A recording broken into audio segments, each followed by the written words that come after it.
11 বছরের ছেলের হাতে রাইফেল, এটাই কি তৃণমূলের সংস্কৃতি? ভাবতে পারছেন, মাত্র 11 বছর বয়সে যখন হাতে পেন্সিল থেকে পেন নেওয়ার কথা, তখন বাংলায় বাচ্চাদের হাতে উঠে আসছে রাইফেল। আর সেই বাচ্চাটা সাধারণ কোনো পরিবার থেকে নয়, খোদ তৃণমূল বিধায়ক হরেরাম সিং এর নাতি। সোশ্যাল মিডিয়ায় ভাইরাল হওয়া একটা ছবিতে দেখা যাচ্ছে চোখে সানগ্লাস, হাতে অটোমেটিক রাইফেল, পায়ের ওপর পা তুলে নিশ্চিন্ত হয়ে তুমুল কায়দায় বসে আছে ওই নাবালক।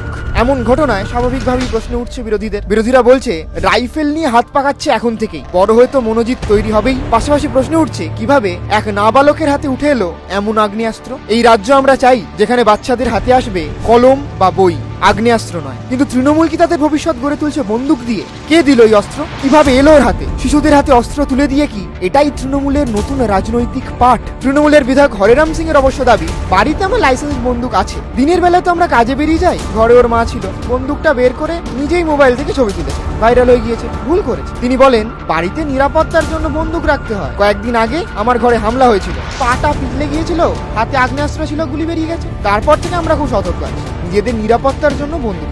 ভাবতে পারেন, নাবালকের হাতে রাইফেল তুলে দিয়ে তৃণমূল আদতে কি বার্তা দিতে চাইছে? বাংলার ভবিষ্যৎ কি তাহলে এভাবেই বন্দুকের নলের সামনে গড়ে উঠবে?